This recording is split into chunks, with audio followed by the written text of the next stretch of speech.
I'm Joe Catalano with an AM Quincy news update for Thursday, October 31st. Firefighters rescued a woman who was trapped on the second floor of a home in Braintree on Tuesday night. Fire broke out just after 9 on Jefferson Street. Firefighters arriving at the scene said there was heavy smoke billowing from the home. The woman, now identified as 80-year-old Donna Walsh, was trapped on the second floor. Firefighters described seeing Walsh hanging out the second floor window before they climbed up a ladder and were able to rescue her, carrying her out the window to safety. Walsh recently had hernia surgery and was unable to exit the home using the stairs. Walsh's husband, Ron, was able to escape from the burning home by himself. Firefighters said both were taken to the hospital. Firefighters were able to extinguish the fire and contacted the fire marshal to help with the investigation. Donna Walsh did suffer second-degree burns, and Ron said that burning incense may have been the cause of the fire. Members of the FBI and the state police raided a home on the South Shore yesterday morning. The law enforcement agencies conducted court-authorized activity at a home on Park Avenue West in Weymouth, not far from South Shore Hospital. The FBI will not identify the focus of the investigation. However, a spokesperson confirmed no one was taken into custody. Video showed investigators removing boxes and bags of evidence from the home. Someone inside the home was also spotted cooperating with detectives. A woman and child were also seen leaving the property. The Weymouth police assisted federal and state investigators at the scene. Crews have since wrapped up the investigation and departed the home. There were no additional details immediately available.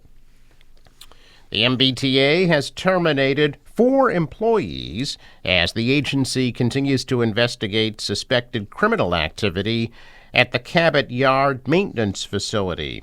MBTA General Manager Philip Ang confirmed the firings at a press conference yesterday, adding that another employee has also been placed on leave, bringing the total number of employees involved in the investigation to 11.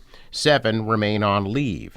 The Cabot Yard facility is used to store and maintain Red Line vehicles and buses, and it's where Red Line track workers and inspectors are based. The ongoing investigation involves the alleged misuse of resources for non-work-related activities. The allegations are that the employees were working on private vehicles at Cabot Yard during work hours. It's unclear how the alleged criminal activity was discovered. Specific details have yet to be released.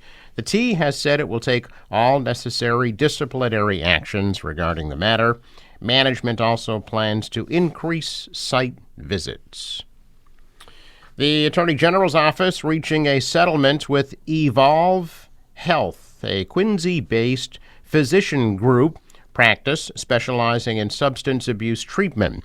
The settlement resolves allegations that the organization submitted false claims to MassHealth and MassHealth managed care entities by billing MassHealth for services that were not provided and billing for more expensive levels of service than actually were provided. As part of the settlement, Evolve will pay $650,000 in restitution to the state and will implement a 3-year independent compliance monitoring program at its own expense. Per its investigation, the Attorney General alleges that since at least January of 2018, Evolve routinely submitted claims to MassHealth for urine tests that it did not provide. A Republican official in Cohasset says a swastika was painted on his sign supporting former President Donald Trump. Kevin O'Donnell, chair of the Cohasset Republican Town Committee, denounced the use of the hate symbol.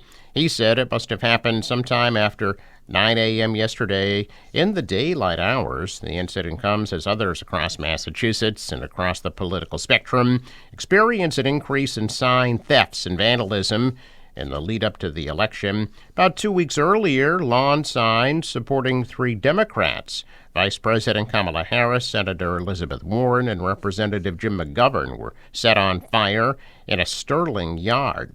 Last month in Tyngsboro, Trump signs were cut up and tossed into the woods. Steve Kerrigan, chair of the Massachusetts Democratic Party, also denounced the vandalism. Cohasset police are looking at nearby surveillance video as they investigate.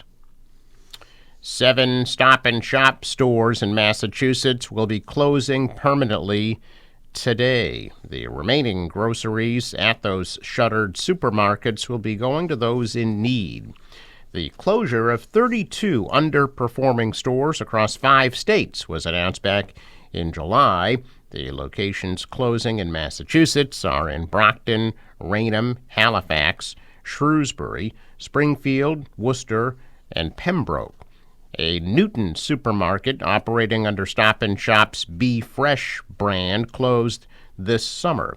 Rhode Island will see Stop & Shop stores in Johnston and Providence close. Stop & Shop is also closing stores in Connecticut, New York, and New Jersey. Stop & Shop's president, Gordon Reed, said earlier this year the company made the difficult decision to close underperforming stores to create a healthy base for the future growth of the brand.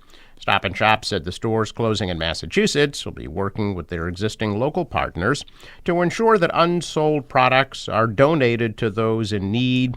Stores have also found local animal shelters to pick up pet food and other supplies. All Stop & Shop stores in the Northeast already partner with local food pantries, soup kitchens, and food rescue organizations throughout the year.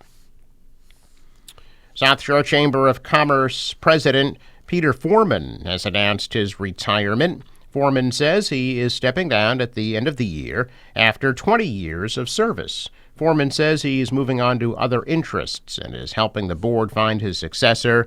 The South Shore Chamber of Commerce was founded over 100 years ago, has over 1,100 member organizations serving 25 South Shore communities, and is the third largest chamber in the state.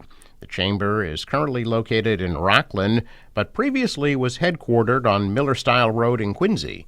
The chamber is run by a 9-member executive committee, 39-member board of directors, and 7 staff members. It has a budget of over $1 million. Check of business news this morning, and stocks are down. The Dow dropped 91 points yesterday. The Nasdaq fell 104, and the S&P lost 19. Asian stocks are also lower. The dollar fell, the euro inched down, and oil is at $69 a barrel. In sports, Pacers beat the Celtics in Indiana 135-132 in overtime last night. C's will be in Charlotte to play the Hornets tomorrow night at 7. Tonight, the Bruins are in Carolina against the Hurricanes at 7.